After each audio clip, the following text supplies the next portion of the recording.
Qui s'en fout des maths et de la géographie? Moi, je vais vous apprendre des vrais trucs qui vont vous servir dans la vraie vie.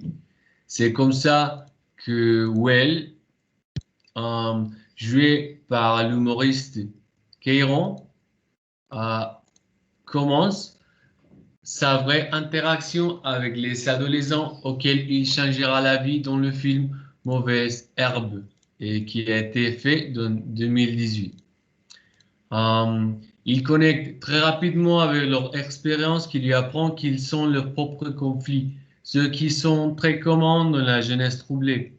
L'abus sexuel, la barrière linguistique qui empêche les enfants étrangers de se communiquer avec les autres, la vente forcée de la drogue et l'héritage aveugle des guerres intracitées. Donc, et un petit résumé de l'histoire. Euh, on a Will qui a grandi dans un pays du Moyen-Orient et étant un orphelin et qui après a été adopté par Monique.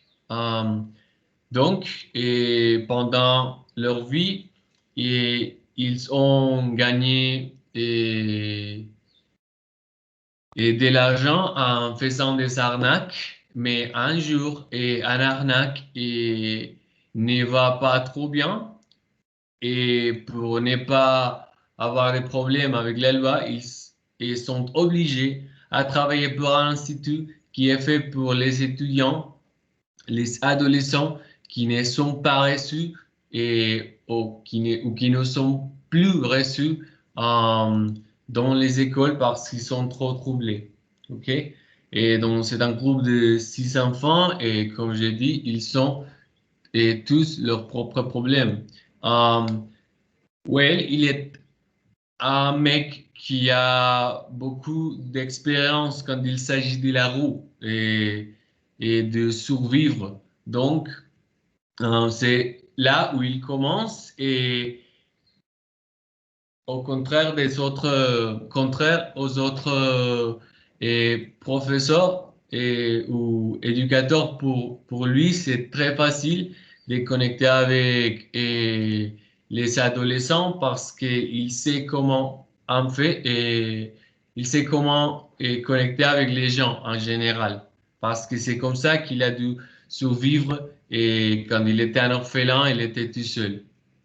Et, co- à- et avec du temps, et on, et avec du temps, il commence à connaître très mieux les adolescents et il y a un conflit qui est plus souligné que les autres, le conflit entre Ludo euh, et Karim.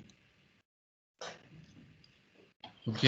Et, ils viennent des quartiers différents et c'est pour cela qu'ils se battent toujours et c'est pour cela qu'ils ne sont pas, ils n'ont pas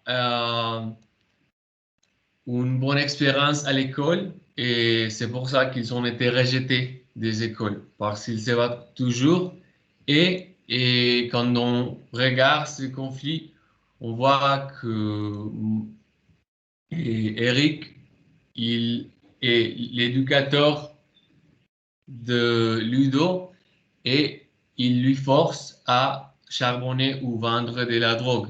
Donc après, Karim, en essayant de taper Ludo, note cela et commence à avoir une empathie très différente. Et pour l'adolescent qui un jour avait été son ennemi, maintenant il ressentait quelque chose de très différent. Donc, et près de la fin du film, on voit que Well aide Ludo à se libérer de Frank en lui faisant en fait une arnaque. Et c'est comme ça que la police euh,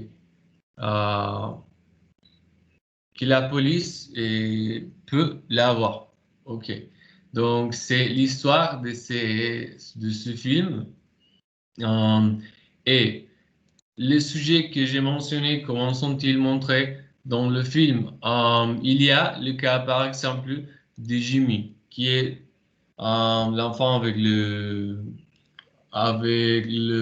chapeau dans cette image, qui a toujours des problèmes pour se communiquer. Et c'est pour cela que les autres adolescents, toujours l'Arnaud, ils disent, bah, pourquoi tu essayes de parler si on ne te comprend pas, quoi. On a aussi Shana, qui est ici au derrière d'adolescent avec la chemise bleue. Euh, qui a été celle qui a subi l'abus sexuel. Et c'est quelque chose qui a été très difficile pour elle d'accepter, mais où elle, avec sa compétence pour connecter avec les gens et pour connecter avec ses adolescents en général, et a pu un jour le faire parler sur cela et s'exprimer et déverser toutes ces douleurs et toute cette douleur, euh, puisque c'était quelque chose dont elle ne voulait pas parler et elle essayait toujours de ne pas y penser. Euh, et on montre toujours les problèmes entre Karim et Ludo. Euh, et c'est quelque chose qui est en train de se passer tout le temps. Donc, il y a un moment où, et, où elle ne comprend pas pourquoi ils ne se séparent pas. Et après, Shana, qui est la plus intelligente du groupe, et elle lui explique. Et dans un moment, Ludo et Karim lui dit, ah ouais, c'est meilleur s'il ne me parle pas parce que si je le et s'il me parle, je vais devoir encore le défoncer.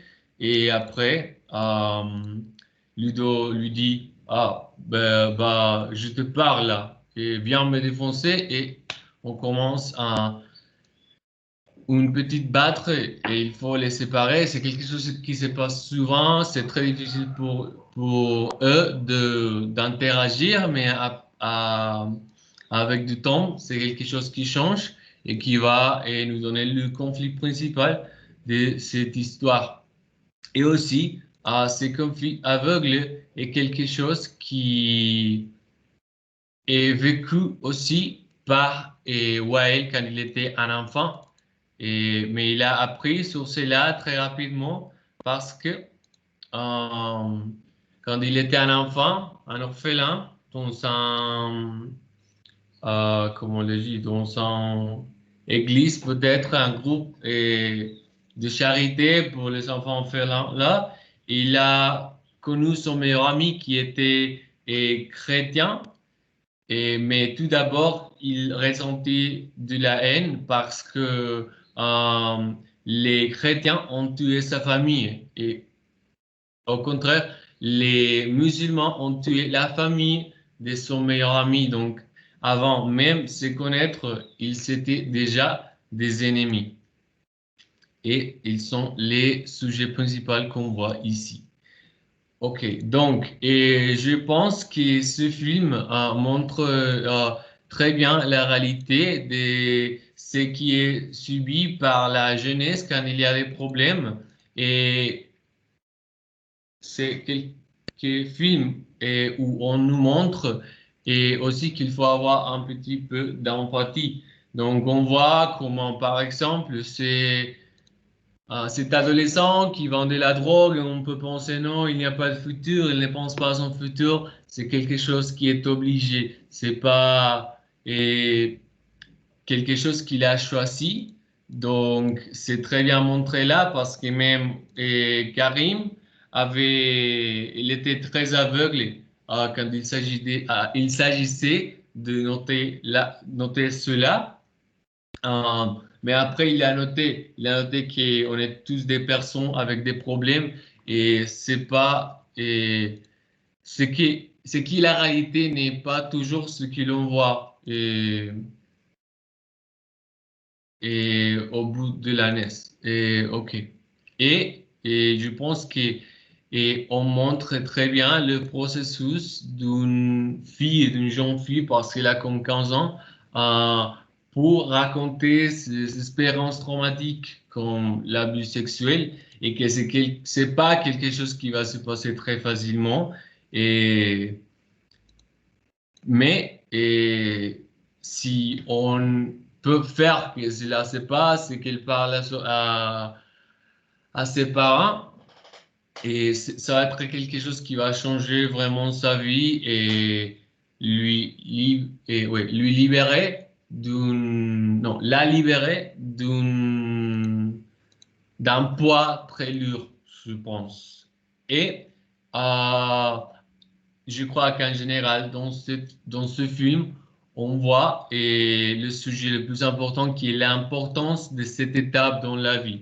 Comment tout ce qui se passe ici, tous ces problèmes entre cités et la barrière linguistique, l'abus sexuel, et par exemple, dans le cas de Shanna, qui est et cette fille, son problème, c'est qu'elle est trop intelligente. Donc, c'est très difficile pour elle d'interagir avec les autres parce qu'elle s'énerve très rapidement parce qu'elle est trop intelligente et les autres personnes sont un petit peu moins intelligentes. Donc, et il y a toujours ce problème qui doit être traité et doit être compris pour que la vie de ces adolescents soit mieux, donc soit meilleure. Donc, et je pense que ici, même si c'est une histoire qui se passe dans 2, 3 mois, on voit comment tout cela va vraiment être important pour la vie de ces adolescents parce que bah, c'est l'adolescence et c'est une étape de la vie très importante en général quand il s'agit de beaucoup de choses psychologiques. Et donc, ouais, ce film, Mauvaise Herbe, euh, part sur tout ce sujet très bien et il nous montre des réalités qui peut-être on ignore beaucoup et on commence à juger ces adolescents des caractères un petit peu moins aisés, etc. et sans même connaître ce qui est au derrière de cela. Et maintenant, je finis en posant une question. Qu'est-ce que nos écoles font pour prévenir ceci? Et aussi, où dessine-t-on la ligne entre l'école et la roue? Merci. Et ouais.